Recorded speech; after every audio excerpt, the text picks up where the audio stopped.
Hello, नमस्ते and welcome. आपका स्वागत है स्टडी IQ PCS सारथी चैनल में। आप है मेरे साथ सुप्रिया के साथ और आज हम पर्यावरण और पारिस्थितिकी में ही थोड़ा सा आगे और बढ़ेंगे। और जैसा कि हमारा ट्रेंड रहता है, मैं हर बार आपसे कुछ क्वेश्चंस पूछती हूँ और उनका आंसर मैं एक्सपेक्ट करती हूँ कि आप कमेंट्स में लिखेंगे। तो उम्मीद है कि लिखा होगा, नहीं भी लिखा है तो अपनी कॉपी में जरूर लिखिएगा। इससे आपको ही फायदा मिलेगा क्योंकि चीजें आपकी पाइल ऑन नहीं होंगी। मैं बार बार यही स्टेटमेंट बोल रही हूँ और आपको लग रहा है कि मैम ये एक ही चीज रिपीट करती रहती है। ये इसलिए है क्योंकि हम सब भी उस प्रोसेस से गुजरे हुए हैं और जो गलतियां हमने करी है हम नहीं चाहते कि आप भी वो गलतियां करें। ठीक है, तो अब आती है बात पिछली क्लास के होमवर्क की। तो मैंने आपको पिछली बार दिए तो बहुत सारे क्वेश्चंस थे, लेकिन उसमें से कुछ चीजें जो हम यहाँ पे डिस्कस करेंगे वो है एक बायोडाइवर्सिटी हॉटस्पॉट्स, ठीक है, और दूसरा है mega diverse countries. I think पिछली बार शायद मैंने इसको बायोडाइवर्स कंट्रीज बोला था। आई एम सो सॉरी, ये मेगा डाइवर्स कंट्रीज है। ठीक है, तो बायोडाइवर्सिटी हॉटस्पॉट्स और मेगा डाइवर्स कंट्रीज क्या होती है, मैंने आपसे पूछा था और आपको बताने को बोला था कि भाई कितने बायोडाइवर्सिटी हॉटस्पॉट्स हैं, इसकी क्या डेफिनेशन होती है, इंडिया में कितने आते हैं, वो सब आप मुझे बताएंगे। वैसे ही सेम चीज मैंने आपसे मेगा डाइवर्स कंट्रीज के बारे में पूछी थी। तो अब हम क्या करेंगे, अब हम सिर्फ इसको रीड नहीं करेंगे स्लाइड से, मैं आपको एक्चुअली में दिखाऊंगी कि गूगल में चीजें कैसे ढूंढते हैं और कहाँ से ऑथेंटिक इंफॉर्मेशन लेते हैं। ठीक है, तो आप मेरे साथ रहिए, हम बिल्कुल अभी ये चेक करेंगे।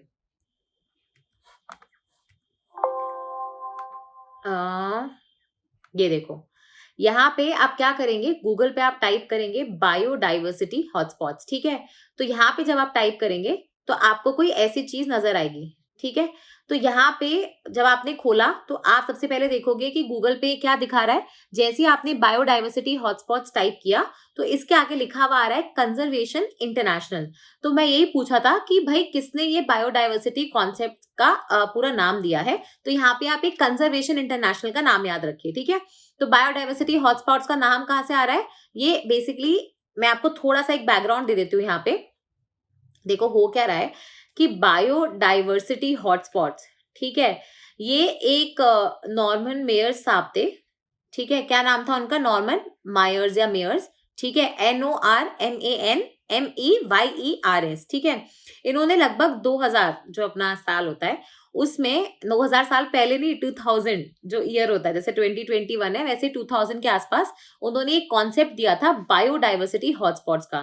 इन्हीं की एक ऑर्गेनाइजेशन है, एक NGO है जिसका नाम है कंजर्वेशन इंटरनेशनल, जिसको शॉर्ट फॉर्म में CI लिखते हैं। ठीक है, उन्होंने बेसिकली बोला कि हमारी पृथ्वी पे कुछ ऐसे रीजन्स हैं जो बहुत ही कम हिस्सा ऑक्यूपाई करते हैं, लेकिन बहुत ही अत्यंत अत्यंत रूप में जैव विविधता अपने अंदर समाते हैं। ठीक है, मतलब उनका अगर मैं साइज देखूं, ज्योग्राफी देखूं तो बहुत कम है, लेकिन उनमें जैव विविधता अगर मैं देखूं तो बहुत बहुत ज्यादा है। ठीक है, तो उन रीजन्स को उन्होंने क्या कहना शुरू किया, वो बायोडाइवर्सिटी हॉटस्पॉट्स कहलाने लगे। ठीक है, तो ऐसे इन्होंने क्या करा, उन्होंने बोला ऐसे अगर मैं दूंगा तो ये बहुत सब्जेक्टिव डेफिनेशन हो जाएगी। तो उन्होंने एक ऑब्जेक्टिव, ठीक है, क्राइटेरिया मेंशन किया कि अगर कोई रीजन इन दो कंडीशंस को फॉलो करता है तो बेसिकली उसको हम बायोडाइवर्सिटी हॉटस्पॉट में डाल देंगे, और अगर वो रीजन इस कंडीशन को फॉलो नहीं करेगा तो हम उसको बायोडाइवर्सिटी हॉटस्पॉट नहीं बोलेंगे। तो कंडीशन क्या थी, पहले कंडीशन देखो।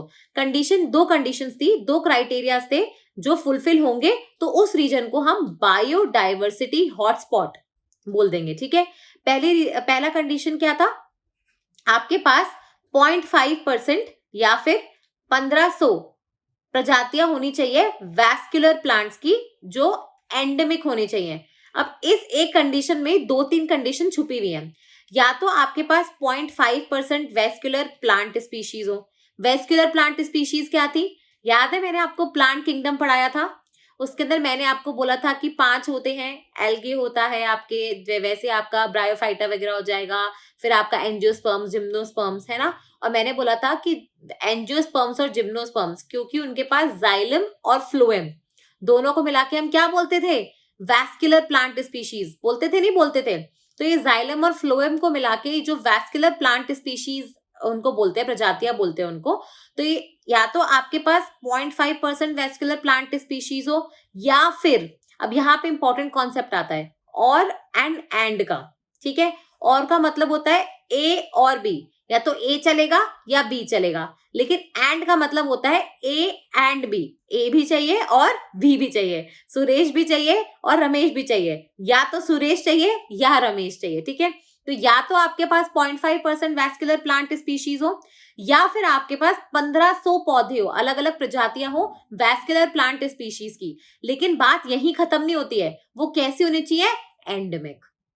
कैसी होनी चाहिए, स्थानिक। याद आया कि मतलब वो आपके यहाँ पे मिलेंगी और कहीं नहीं मिलेंगी। भाई हनुमान जी की जो संजीवनी वो लेके आए थे, वो संजीवनी वही मिलेगी और कहीं नहीं मिलेगी। तो ऐसी आपके पास, या तो ये एक कंडीशन हो गई, और दूसरी कंडीशन क्या है, ये एंड है, ठीक है। ये दोनों क्राइटेरिया फुलफिल होने चाहिए, यहाँ और नहीं है, यहाँ एंड है। ये कंडीशन प्लस आपके पास दूसरी कंडीशन। अब वो दूसरी कंडीशन क्या है, दूसरी कंडीशन है कि आप जिस रीजन को बायोडायवर्सिटी हॉटस्पॉट बोल रहे हैं, जिसमें पहली कंडीशन सेटिस्फाई हो भी रही है, उसकी दूसरी कंडीशन ये है कि उसका 70% जो आप बोल सकते हो ना, जो आपका रीजन था वो ऑलरेडी लॉस्ट हो चुका है, मतलब वो एक्सटिंक्ट हो चुका है, वो लॉस हो चुका है, वो पूरा खराब हो चुका है, सिर्फ 30% रिमेनिंग है।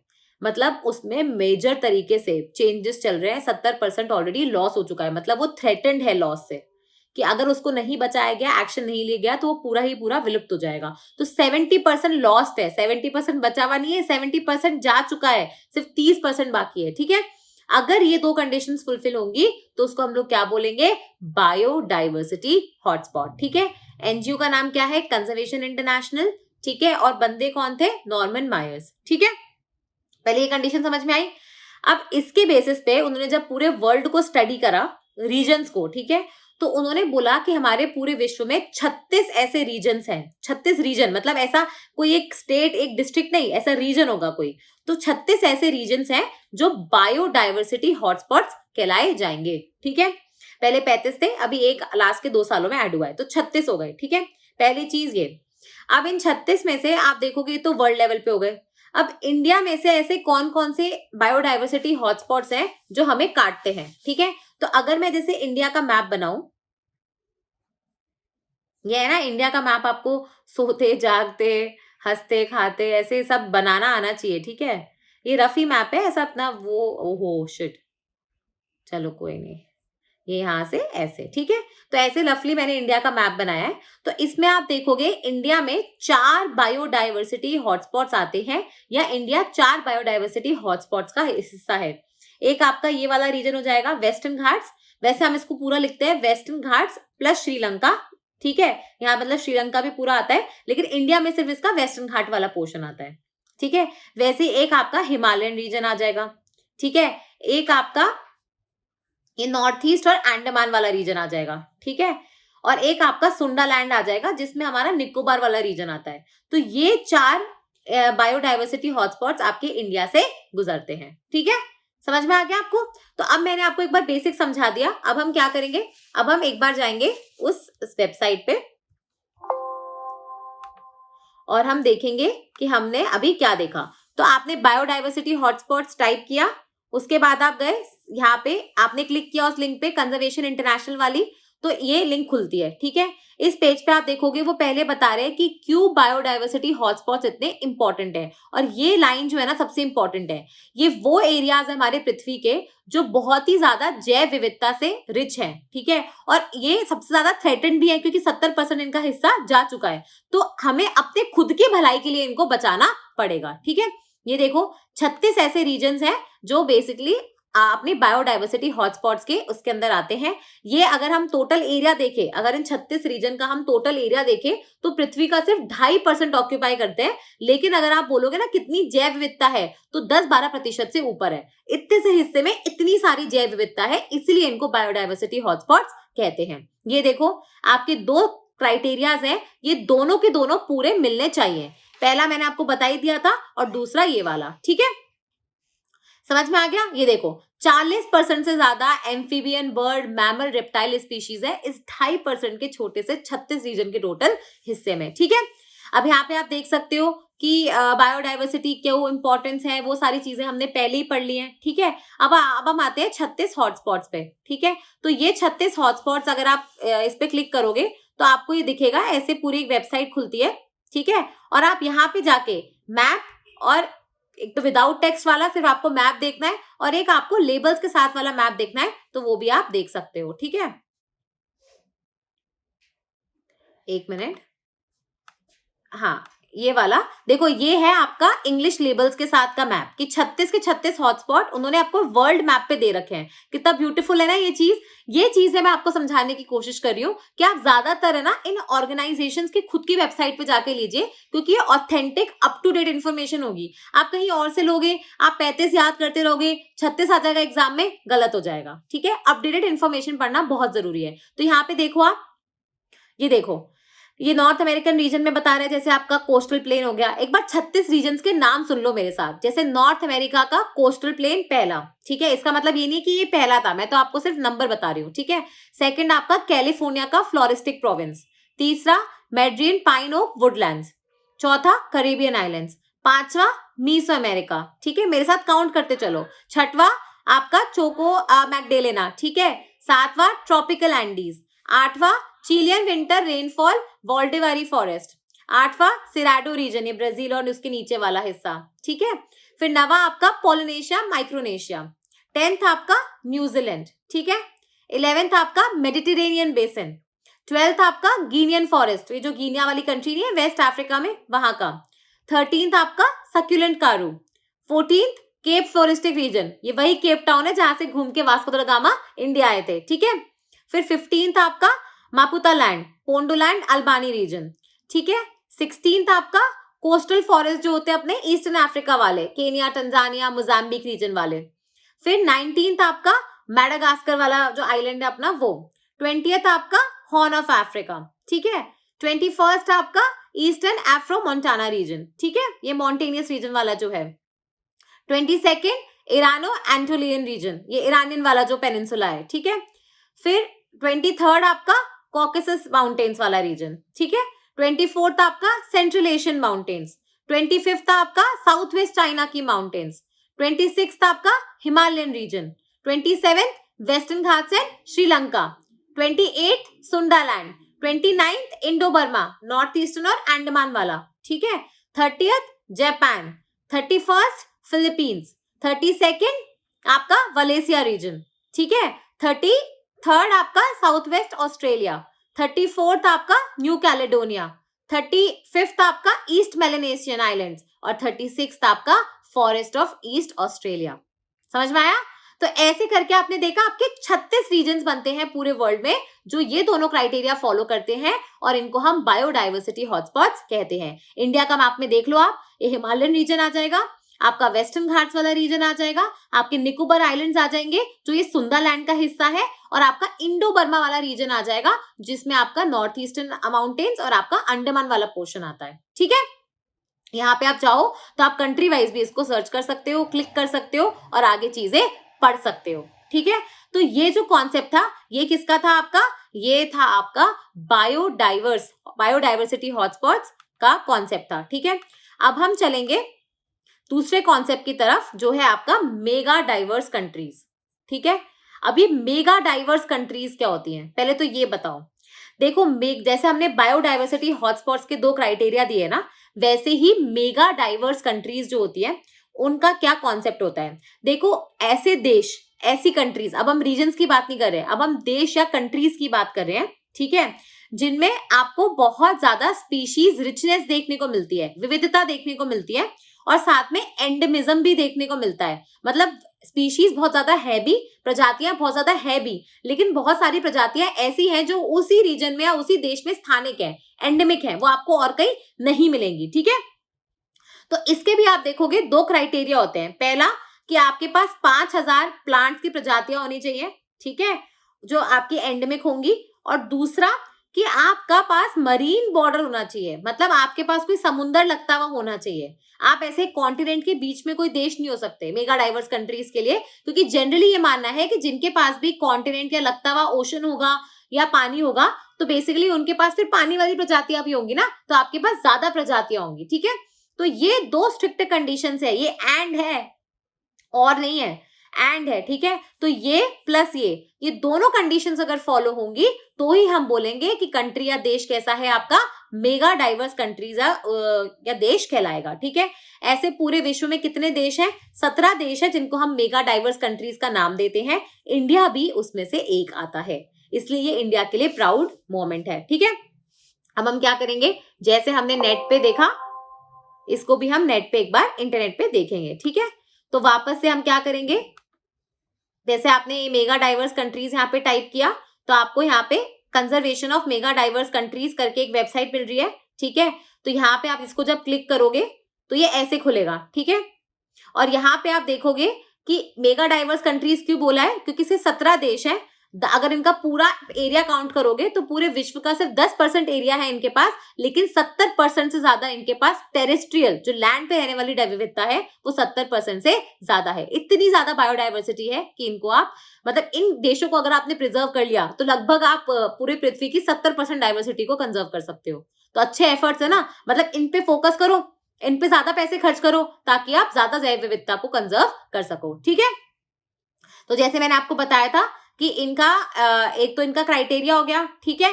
और दूसरी चीज है कि इनमें कौन कौन से देश आते हैं। तो यहाँ देखो ये लिस्ट है मेगा डाइवर्स कंट्रीज की, ठीक है। इसमें 17 देश हैं। कौन कौन से होंगे, देखो इसका ना एक कंडीशन है, इसकी एक ट्रिक है इसको याद करने का। मोस्टली याद रखना जो ट्रॉपिकल और सब ट्रॉपिकल देश है, क्योंकि 17 ही देश है, ज्यादा है नहीं, तो कैसे याद रहेगा। मोस्टली आपके जो ट्रॉपिकल एरियाज होते हैं 30 डिग्री नॉर्थ और 30 डिग्री साउथ, और सब ट्रॉपिकल मतलब 30 से 40 डिग्री नॉर्थ और 30 से 40 डिग्री मतलब साउथ वाले, ठीक है। तो लगभग 40-45 डिग्री नॉर्थ से 40-45 डिग्री साउथ तक अगर आप जाते हो लैटिट्यूड में, तो उसके बीच के जो कंट्रीज है ना मोस्टली इसके अंदर वही आते हैं। बस इसके 2 एक्सेप्शन है, एक है आपका ऑस्ट्रेलिया और एक है आपका अलास्का, जो वैसे भी आपका अमेरिका का पार्ट है, यूएसए का पार्ट है, ठीक है।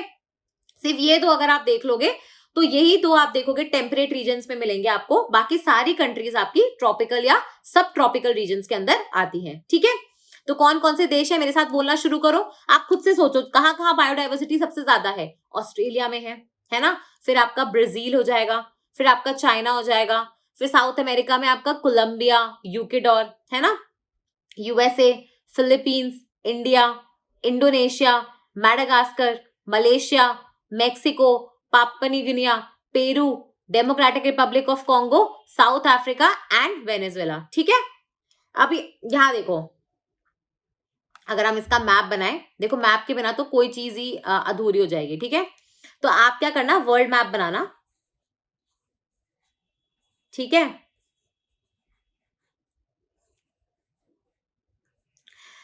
देखो ऑस्ट्रेलिया हो गया आपका, यहाँ पे ब्राजील हो गया, ठीक है, यूकेडोर हो गया, कोलंबिया हो गया, फिर उसके बाद आपका यूएसए हो गया, मेक्सिको हो गया, अलास्का हो गया, ठीक है। फिर आपका यहाँ पे चाइना हो गया, इंडिया हो गया, इंडोनेशिया हो गया, फिलीपींस हो गया, मैडागास्कर हो गया, ठीक है। ये कितने देश हो गए आपके। फिर यहाँ पे एक पेरू भी आ जाएगा, आपका डेमोक्रेटिक रिपब्लिक ऑफ कॉन्गो भी आ जाएगा, ठीक है। 1 2 3 4 5 6 7 8 9 10 11 12 13 14, देखो 14 तो हमने ऐसे ही मार्क कर दिए, ठीक है, बिना कुछ देखे। समझ में आ रहा है आपको, वैसे ही। हाँ, अब कौन कौन से बचे हैं, देखो 14 तो मेजर याद हो ही गए। इसके अलावा कौन सा बचा है आपका, मलेशिया रह गया, है ना, मलेशिया रह गया, पापुआ न्यू गिनिया रह गया, साउथ अफ्रीका रह गया और वेनेजुएला हो गए। 13 हमने याद कर लिए थे, 4 रह गए, ठीक है। तो ऐसे ही आपको याद करना पड़ेगा, इसका और कोई तरीका नहीं है, ठीक है। तो ये आपका मेगा डाइवर्स कंट्रीज का कॉन्सेप्ट हो गया। अब हम क्या करेंगे, अब हम पहले तो आज का होमवर्क लेंगे, क्योंकि ये 2 होमवर्क तो मैंने आपको समझा दिए जो आपकी पिछली क्लास के थे, ठीक है। अब आप है ना, एक कॉन्सेप्ट होता है होप स्पॉट्स का, वो मुझे बताओगे कि क्या होता है, ठीक है। और एक होते हैं आपके डेड स्पॉट्स, ये क्या होते हैं, दोनों होमवर्क लिख लो। होप स्पॉट्स क्या होते हैं इसके एग्जाम्पल बताओगे, और इंडिया में से क्या इसमें कुछ आता है वो बताओगे। और फिर एक होता है आपका डेड स्पॉट्स, वो भी मुझे आप बताने वाले हो, ठीक है। समझ में आ गया, तो ये दोनों चीजें आपका होमवर्क हो जाएंगी, ओके। अब हम चलते हैं अपनी आज की क्लास के ऊपर, जो है आपकी कंटिन्यूएशन, क्योंकि हम लास्ट टाइम पढ़ रहे थे कि कौन सी चीजें हैं जो अपनी जैव विविधता को नष्ट करती है, उसका लॉस क्रिएट करती है। तो उसमें हमने इवल क्वार्टेट के बारे में पढ़ा था, और उसमें आने वाले 4 जो कॉजेस थे वो हमने वहां पढ़ लिए। लेकिन उसके अलावा आज हम जो 2-3 कॉजेस और बनते हैं, जैसे आपका जेनेटिकली मॉडिफाइड ऑर्गेनिज्म, जैसे आपका वाइल्ड लाइफ में ट्रेड, ठीक है, जैसे आपका मैन एनिमल कॉन्फ्लिक्ट, वो हम आज इस क्लास में पढ़ेंगे। तो अब हम बात करेंगे जेनेटिकली मॉडिफाइड ऑर्गेनिजम्स के बारे में, यानी ट्रांसजेनिक ऑर्गेनिजम्स के बारे में, ठीक है। देखो, इसके लिए मैंने आपको एक क्वेश्चन भी पूछा था, मैंने आपको बोला था कि आप एक लाइन में जरूर मुझे बताइएगा कि जीएमओ या जेनेटिकली मॉडिफाइड ऑर्गेनिजम्स का क्या मतलब होता है, ठीक है। देखो, सीधी सीधी बात यह है कि आपका जो जेनेटिक मटेरियल होता है, जो मैंने आपको बहुत पहले भी बताया था कि 2 प्रकार का होता है, एक होता है डीएनए और एक होता है आपका आरएनए, ठीक है। तो जब एक ऑर्गेनिज्म का, जब एक जीव का, जब एक आप देखोगे प्रजाति के डीएनए या आरएनए, उनका जो जेनेटिक मटेरियल होता है उसमें आप देखोगे कुछ चेंजेस होते हैं, ठीक है, उनको मॉडिफाई कर दिया जाता है। अब कई बार तो क्या होता है, वो डिजायर्ड होते हैं, क्योंकि अगर आपको बदलते हुए पर्यावरण के साथ जीना है तो आपको वो चेंजेस लाने पड़ेंगे। कई बार क्या होता है, वो आर्टिफिशियली आप भी इंट्रोड्यूस कर सकते हो। जैसे आपने HTBT कॉटन का नाम सुना होगा, आपने BT ब्रिंजल का नाम सुना होगा, आपने BT कॉटन का नाम सुना होगा, ठीक है, आपने धारा मस्टर्ड 11 का नाम सुना होगा, ठीक है। तो ये सारे क्या है, ये सारे आप देखोगे आपके जेनेटिकली मॉडिफाइड कहीं ना कहीं प्लांट स्पीशीज है, ठीक है, प्लांट की प्रजातियां हैं।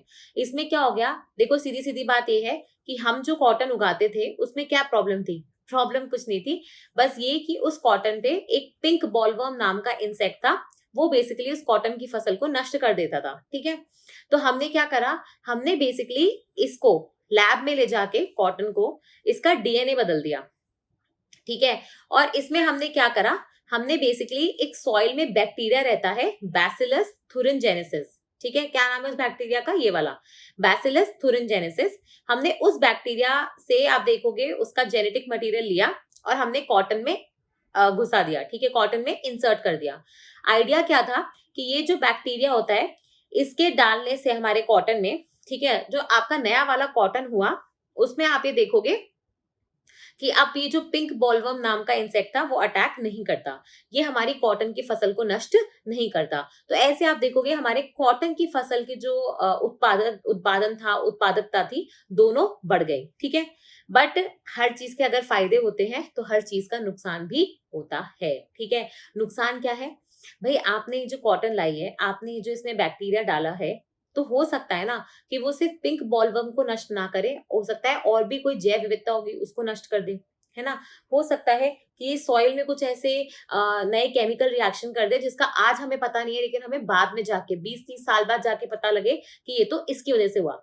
देखो बात वही है ना कि हरित क्रांति जब करी तो उस समय सबको अच्छा अच्छा दिख रहा था कि भाई हमारा देश जो है वो सेल्फ सफिशिएंट बन गया, खाद्य सुरक्षा की ओर बढ़ रहा है, हम लोग इतना ज्यादा उत्पादन कर रहे हैं, हमारे यहाँ पे फार्मर्स को पैसे भी मिल रहे हैं और हम लोग बाहर एक्सपोर्ट भी कर रहे हैं। लेकिन उसके 20-30 साल बाद जाके हमें समझ में आया कि हरित क्रांति से हमें क्या क्या नुकसान हुआ, ठीक है। वही चीज यहाँ पे भी है कि आपको हो सकता है कि अभी पता नहीं लगे, लेकिन थोड़े दिनों बाद, थोड़े सालों बाद, हो सकता है बहुत सालों बाद जाके आपको पता लगे कि ये जो आपने डीएनए ऑल्टर किया था, ये जो आपने जेनेटिक मटेरियल ऑल्टर किया था, इससे क्या क्या नुकसान भी हुए हैं, ठीक है। तो जीएमओ भी आप देखोगे, ये आपका जेनेटिकली मॉडिफाइड जो ऑर्गेनिजम्स होते हैं, ये भी एक कहीं ना कहीं कॉज बन चुके हैं आज हमारी विविधता को, जैव विविधता को नष्ट करने का, लॉस होने का, ठीक है। इसके फायदे तो मैंने आपको बता ही दिए, ठीक है। जैसे आपका कभी भी आपको फायदे लिखने हो तो बीटी कॉटन को याद कर लेना, तो उसमें उत्पादन, उत्पादकता, फार्मर की इनकम नष्ट होने से बच जाती है, उनके जो कीड़े मकोड़े, पेस्टिसाइड्स, इन सब चीजों में जो खर्चा होता था वो कम हो जाएगा, ठीक है, ज्यादा प्रॉफिट बचेगा। फिर हमारा जो टारगेट था कि फार्मर की इनकम डबल करनी है, वो टारगेट भी जल्दी जल्दी अचीव हो पाएगा। लेकिन इसके फायदे हैं तो नुकसान भी है। नुकसान क्या क्या थे मैंने बताया ना, हो सकता है कुछ नुकसान तो हिडन हो जो हमें आज पता नहीं लगे लेकिन बाद में पता लगे। हम डीएनए ऑल्टर कर रहे हैं तो ऑब्वियसली इसका कुछ ना कुछ नेगेटिव तो होगा ही होगा। फिर इससे क्या कर रहे हैं, हम पूरे भारत में अब आप देखोगे 90% से ज्यादा जो कॉटन उगता है वो बीटी कॉटन है। तो कल को अगर कोई डिजीज आ गया तो जैसे आयरिश पोटैटो फेमीन आया था, वैसे हमारे यहाँ भी पूरी कॉटन की फसल नष्ट हो जाएगी, नहीं लगता आपको? तो फिर क्या करोगे? तो इससे आप विविधता खत्म कर रहे हो, इससे आप जो डिजीज का रेजिलियंस होता है वो खत्म कर रहे हो, आप बाकी जो नेचर में मिलने वाली वैरायटी थी उनको खत्म कर रहे हो, ठीक है। इससे हो सकता है कि आप फूड चेन को भी थोड़ा सा ऑल्टर कर दो। भाई हमने हमेशा पढ़ा है कि हर जीव जंतु का कोई ना कोई रोल तो है, वो हो सकता है कि आपको नुकसान पहुंचा रहा हो लेकिन उसका और भी कहीं रोल हो सकता है जो आपको पता नहीं है, ठीक है। जैसे मैंने बताया था ना, एथिकल वैल्यू होती है कि भैया हर किसी का कुछ ना कुछ रोल है जो हमें अभी तक पता नहीं है। तो वो जो पिंक बॉलवर्म है वो भी कोई ना कोई खाद्य श्रृंखला खाद्य आप देखोगे जाल का हिस्सा है। तो अगर आप इसको हटा रहे हो तो फिर कोई ना कोई खाद्य श्रृंखला खाद्य जाल तो इफेक्ट हो ही रहा है, ठीक है। और उसके अलावा आपको पता ही है कि आपका पारिस्थितिकी तंत्र पूरा थोड़ा सा हिल रहा है, इसमें होने वाली जो जैव विविधता है उसको भी फर्क पड़ रहा है, ठीक है। और लास्ट चीज पता है क्या है, देखो सबसे इंपॉर्टेंट बात ये है कि जो ये बीटी कॉटन है, मुझे बताओ ये बनाया किसने? आपको पता कैसे लगा कि भाई सॉइल में बैक्टीरिया है, इसमें ये ऐसा केमिकल है जो पिंक बॉलवर्म को नष्ट कर देगा, ये हमारी फसल को फायदा करेगा? तो इसके लिए हुआ होगा बहुत सारा एक्सपेरिमेंट। ये एक्सपेरिमेंट क्या होगा, कोई बड़ी कंपनी ने, ठीक है, उस बड़ी कंपनी ने बेसिकली एक्सपेरिमेंट करे 10-15 साल तक, उसके बाद ये वेराइटी लेके आए, अब इसको ये मार्केट में बेचते हैं। तो पहली बात तो ये मार्केट में जो वैरायटी आती है वो नॉर्मल अपनी जो कॉटन होती है उससे काफी ज्यादा महंगी होती है, ठीक है। अपनी नॉर्मल जो कपास उगता है उससे बहुत ज्यादा महंगी होती है। दूसरी चीज, इसके जो बीज होते हैं बीटी कॉटन के, ये आपको बार बार खरीदने पड़ते हैं। जैसे अभी फार्मर क्या करते हैं, सपोज करो उन्होंने कोई खेती करी, तो उस खेती में से ही जब वो हार्वेस्ट करते हैं तो थोड़े बहुत बीज बचा लेते हैं और उसी बीज को वापस अपने खेत में बो देते हैं, लेकिन इसके साथ आप ऐसा नहीं कर सकते। ये होती है ट्रांसजेनिक क्रॉप, मतलब जो सिर्फ एक जनरेशन तक की चलती है, दूसरी जनरेशन आप इसमें से नहीं निकाल सकते। उसके लिए आपको वापस वो बाजार से सीड्स खरीदने पड़ेंगे। तो आप एक कंपनी पर निर्भर हो गए। तो ये तो वही बात होगी ना कि मार्केट में अकेला राजा, मोनोपोली चल रही है, तो वो चाहे तो आपका देखोगे प्राइस बढ़ा देगा और फार्मर बेचारे नुकसान में चले जाएंगे, ठीक है। तो मोनोपोली भी आप देखोगे इसका एक बहुत बड़ा डिसएडवांटेज है। और दूसरी चीज क्या है भाई, बीटी कॉटन आया था, ठीक है, बीटी कॉटन से आपने जो पिंक बॉलवर्म था उसको तो आपने नष्ट कर दिया, लेकिन थोड़े टाइम बाद आपको इसमें एक चीज देखने को मिली कि भाई कॉटन की फसल में, कपास की जो फसल होती है उसमें बहुत सारे वीड्स उग रहे हैं, ठीक है। उन वीड्स को आप नष्ट नहीं कर पा रहे, तो उसको हटाने के लिए आप HT बीटी कॉटन लेके आए, ठीक है, हर्बिसाइड रेजिस्टेंट और आपका पिंक बॉलवर्म रेजिस्टेंट कॉटन। अब वही तो बात है ना भाई, आपने कोई जीन इंट्रोड्यूस किया, जैसे अपना वो ऑल आउट वाला सीन नहीं था, भाई मच्छर है, आपने ऑल आउट को बदल दिया, तो मच्छर थोड़े टाइम के लिए तो नष्ट हो गए, लेकिन उसके बाद वही भिन भिन भिन भिन करते रहते हैं। क्यों? क्योंकि उनके जीन में चेंजेस आ गए और उनका जीन जो है, उनका जो जेनेटिक मटेरियल है, अब वो रेजिस्टेंट हो गया। तो यही चीज यहाँ पे भी है, जितना आप यूज करते जाओगे थोड़े टाइम बाद क्या हो जाएगा, बीटी कॉटन भी पिंक बॉलवर्म के अगेंस्ट काम नहीं कर पाएगा, ठीक है। तो आपको बार बार इस पे रिसर्च करना पड़ेगा। समझ में आ रहा है? तो ये सारे कुछ आप देखोगे नुकसान थे आपके GMO को यूज करने के, ठीक है। वैसे ही आपका एक और कारण क्या है जिससे हम बोल सकते हैं कि आपकी जो जैव विविधता है वो नष्ट होती है, उसमें आप देखोगे आपको कई बार हो सकता है कि कुछ जैव विविधता तो विलुप्त भी हो जाए, है ना, उसको लॉस देखने को मिलता है। वो है आपका सबसे बड़ा चीज है ये इलीगल तरीके से होने वाला हमारे बायोडाइवर्सिटी का ट्रेड, ठीक है। इससे देखो, ये जो अपना इलीगल वाइल्ड लाइफ ट्रेड होता है जिसमें मैंने आपको संसार चंद और इन सब का एग्जांपल दिया था, ठीक है। देखो उसमें होता क्या है कि अगर आप इलीगल तरीके से ट्रेड करते हो तो सबसे पहली बात तो क्या करोगे, आप उनका जो हैबिटेट होता है उसको नुकसान पहुंचाने की कोशिश करते हो। आपको पता है अभी एक मूवी आई थी शेरनी करके, ठीक है, जो इंस्पायर्ड थी एक real life Indian forest officer की स्टोरी से ही, कि कैसे आप देखोगे पूरा पॉलिटिक्स हो जाता है एक टाइगर को लेके। वो टाइगर को मैन ईटर बोलते हैं, लेकिन वो बताते हैं कि कैसे क्यों टाइगर आप देखोगे आपके हैबिटेट के अंदर आ रहा था। तो बट जो भी है वो पॉलिटिकली मतलब पूरा एक मुद्दा जो था वो पॉलिटिकल बन जाता है, ठीक है। तो ये मूवी अगर आपको टाइम मिले तो जरूर देखना, क्योंकि इससे हो सकता है कि आपको मोटिवेशन मिले, इंस्पिरेशन मिले कि क्यों आपको इन सर्विसेज में जाना चाहिए, ठीक है। तो यहाँ पे आप देखोगे कि जो आपका इलीगल तरीके से होने वाला वाइल्ड लाइफ ट्रेड है, ये क्या कर रहा है, एक तो आपका इससे जो हैबिटेट होता है, ठीक है, जहाँ पे आप देखोगे जीव जंतु रहते हैं उसको आप नष्ट कर रहे हो, ठीक है। दूसरा मैंने बताया ना कि भाई जो जंगल हमसे पहले बहुत दूर थे, अब चूंकि आपने क्या करा, चूंकि आपने इनको काट दिया, अब यहाँ पे आप रहने के लिए आ गए, तो पहले जो वायरस या जो डिजीजेस सिर्फ यहाँ के जीव जंतुओं में, एनिमल्स में, बैट्स वगैरह में थे, अब वो ह्यूमन में भी आने लग गए, ठीक है। ऐसे डिजीजेस को हम क्या बोलते हैं, जूनोसिस। क्या बोलते हैं? जूनोसिस।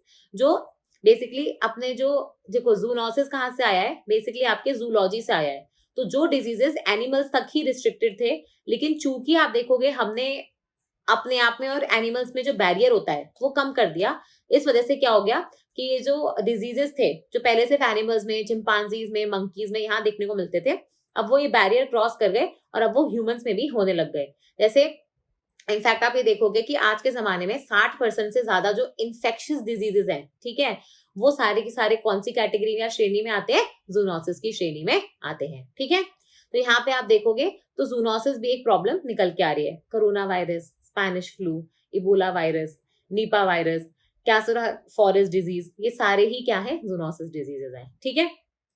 फिर आप देखो, आप इलीगल तरीके से ट्रेड करते हो, तो एक तो आप ऑब्वियसली मतलब टाइगर्स को मार रहे हो, लेपर्ड्स को मार रहे हो, तो उनका भी आप देखोगे विविधता कम हो रहा है, ठीक है।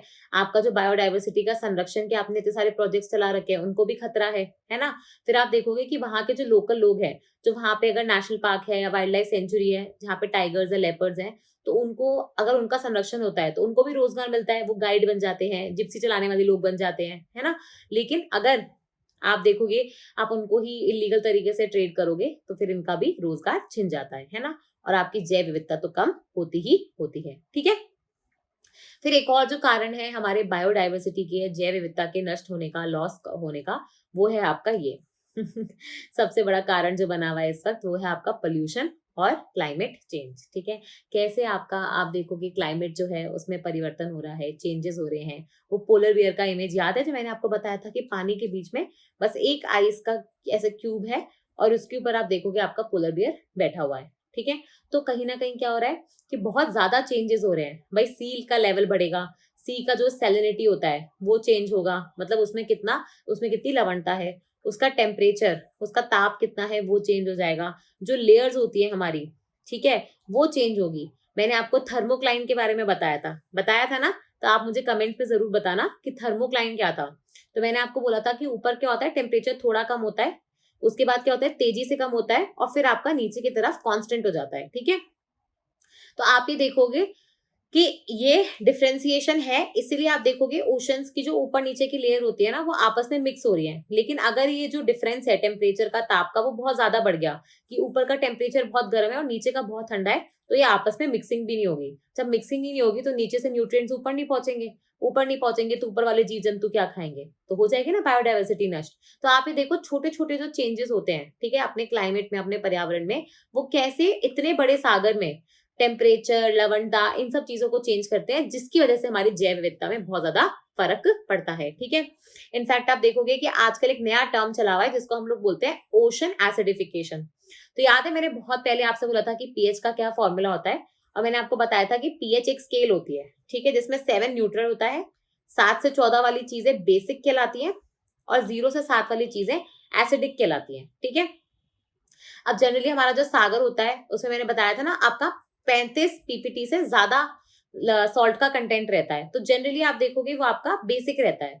लेकिन आजकल हम क्या देख रहे हैं कि जो ओशन है, ठीक है, उसमें क्या हो रहा है, एसिडिफिकेशन हो रहा है। मतलब उसका जो पीएच है, ऐसा नहीं कि 7 से नीचे पहुंच गया है, लेकिन वो अगर 8 था, 8.5 था, तो अब वो कम होता जा रहा है, ठीक है। मतलब वो थोड़ा सा कम बेसिक हो रहा है, तो इसलिए हम इसको क्या बोलते हैं, कम बेसिक ना बोल के हम इसको बोलते हैं कि ये एसिडिफिकेशन की तरफ जा रहा है, ठीक है।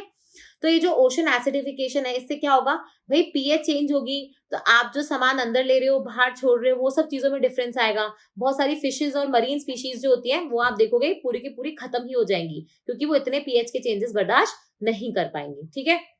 उसके अलावा आपको पता ही है कि भाई अगर आपका क्लाइमेट चेंज होता है तो कोरल ब्लीचिंग, याद है कोरल्स के बारे में पढ़ाया था, कोरल ब्लीचिंग हो जाएगी, मास कोरल ब्लीचिंग देखने को मिलेगी, और थोड़े टाइम बाद क्या हो जाएंगे, कोरल्स पूरे के पूरे गायब हो जाएंगे। आपका जो ग्रेट बैरियर रीफ है ऑस्ट्रेलिया के पास, ये इसका सबसे जीता जागता एग्जाम्पल है, ठीक है।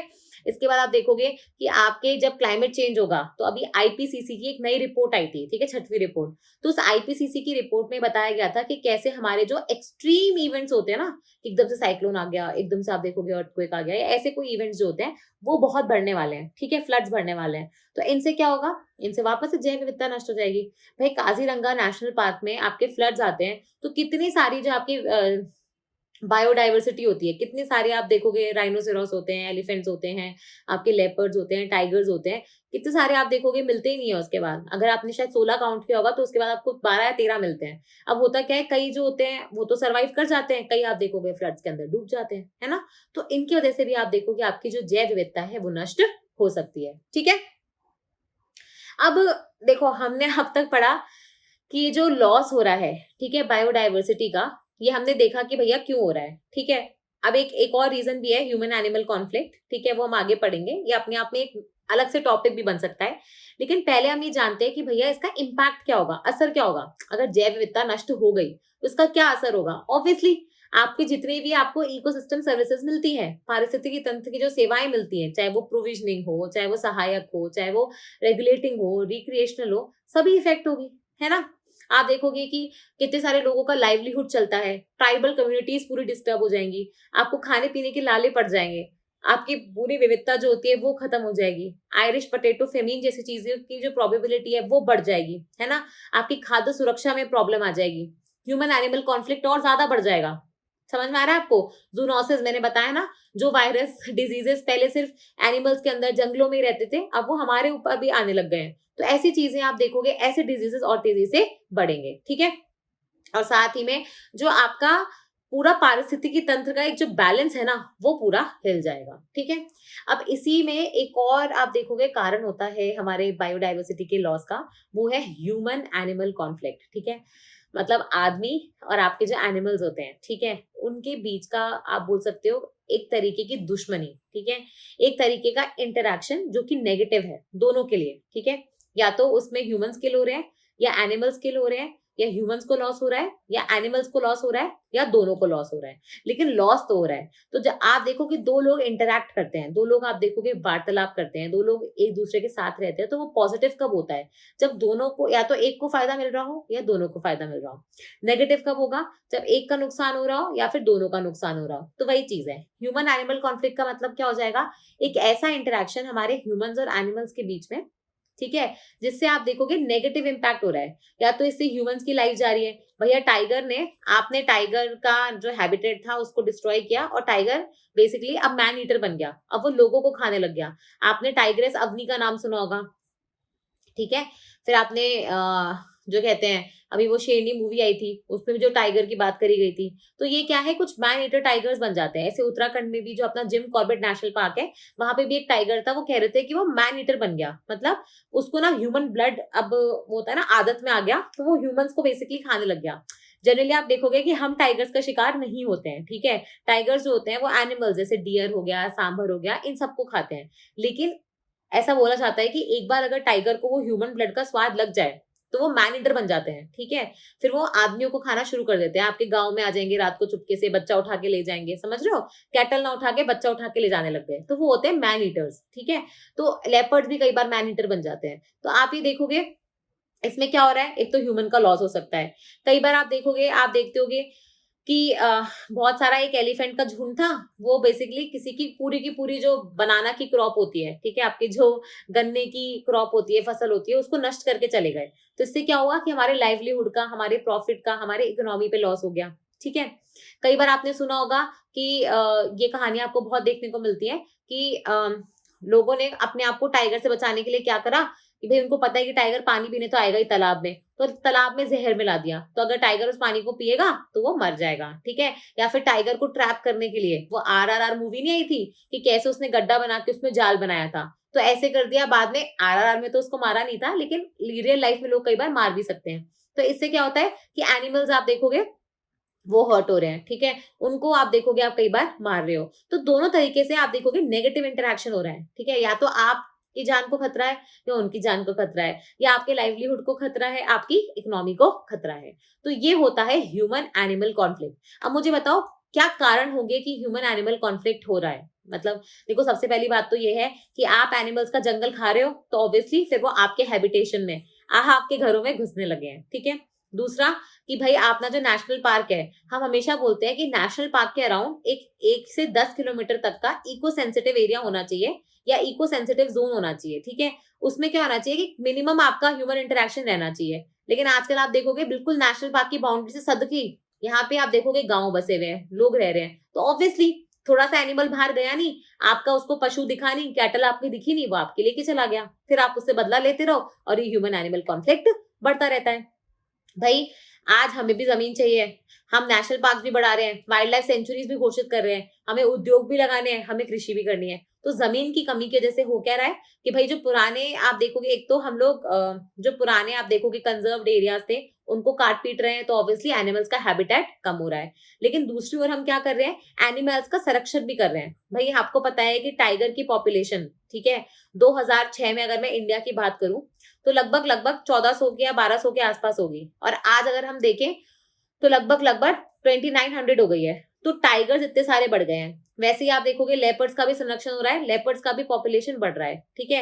वैसे ही एलिफेंट्स का संरक्षण हो रहा है, एलिफेंट्स का पॉपुलेशन भी बढ़ रहा है।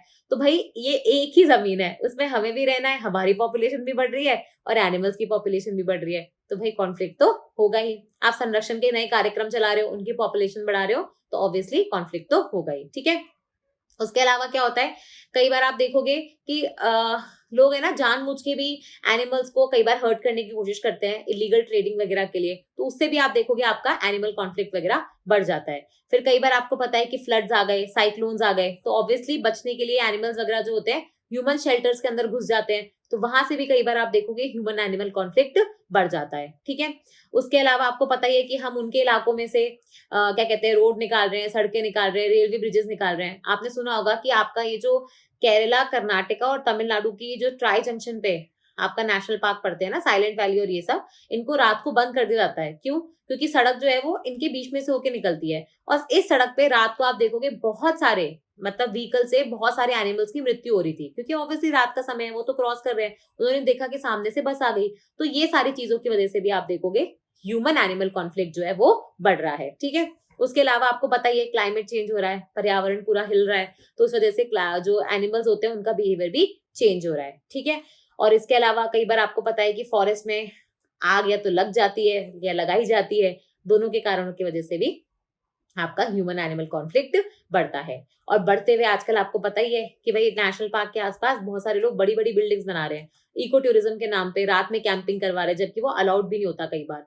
उस वजह से क्या होगा, आपका ह्यूमन एनिमल कॉन्फ्लिक्ट बढ़ेगा, ठीक है। तो बहुत सारे कारण है आपके ह्यूमन एनिमल कॉन्फ्लिक्ट के, और ऑब्वियसली अगर कारण है तो असर तो होगा ही। क्या असर होगा? आपकी जान जा सकती है या एनिमल की जान जा रही है, ठीक है। आपका हैबिटेट नष्ट हो रहा है या उनका हैबिटेट नष्ट हो रहा है, आपकी फसल नष्ट हो रही है, या फिर आप देखोगे कि आप उनके बच्चों को, उनके आप देखोगे रिप्रोडक्शन को नुकसान पहुंचाने की कोशिश कर रहे हो सकता है कि आपकी प्रॉपर्टी को कई बार वो नष्ट कर जाए, ठीक है।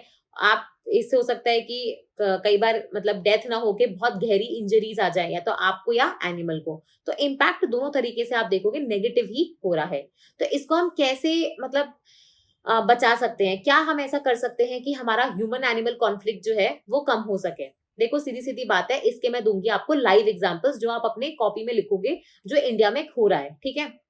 देखो, एलिफेंट्स और ह्यूमंस, ठीक है, इन दोनों के बीच में ये जो एनिमल कॉन्फ्लिक्ट चल रहा है, ह्यूमन एनिमल कॉन्फ्लिक्ट, इसको कम करने के लिए हम लोग नई नई तरीके की तकनीकें ला रहे हैं। जैसे आपको पता है कि असम वगैरह के इलाके में बहुत सारे एलिफेंट्स रहते हैं, और वो क्या होता है कि रेलवे ट्रैक्स कई बार क्रॉस कर रहे होते हैं। फिर अभी आपने रिसेंटली इंसिडेंट भी सुना होगा कि एक 9 एलिफेंट्स का जो हर्ट था, ठीक है, जो रेलवे ट्रैक वो जो था उसको क्रॉस कर रहा था, सामने से ट्रेन आ गई और वो भिड़ गए, और कुछ एलिफेंट्स की मौत हो गई। तो ऐसी चीजें ना हो, इसलिए क्या कर रहे हैं वो लोग इनके साइड में सायरन लगा रहे हैं, ठीक है। तो जैसी ट्रेन आएगी सायरन जोर जोर से बजेगा, और एलिफेंट्स क्या होंगे, वो इस ट्रैक को क्रॉस नहीं करेंगे, ठीक है। वैसे ही आपने कई बार सुना होगा, इसको वो लोग बोलते हैं ग्रीन फेंसिंग। ये आपकी कॉपीज में लिख लो, ये बिल्कुल लेटेस्ट इन्फॉर्मेशन है करंट अफेयर्स वाली। इसको हम बोलते हैं ग्रीन फेंसिंग या बैम्बू फेंसिंग। तो ये लोग क्या कर रहे हैं, जैसे रेलवे लाइंस हो गई या रोड्स हो गई जहां से एलिफेंट्स फ्रीक्वेंटली क्रॉस करते हैं और वहां हादसे वगैरह हो रहे हैं, तो उसके आजू बाजू में ऐसे बैम्बू जो बांस होता है ना, उसकी आप देखोगे फेंसिंग कर देते हैं, उसकी बाउंड्री बना देते हैं। तो क्या होगा कि भाई हाथी आएगा, वो बैम्बू से टकरा जाएगा और वापस चला जाएगा, लेकिन वो उसको क्रॉस नहीं कर पाएगा, तो उसकी जान बच जाएगी।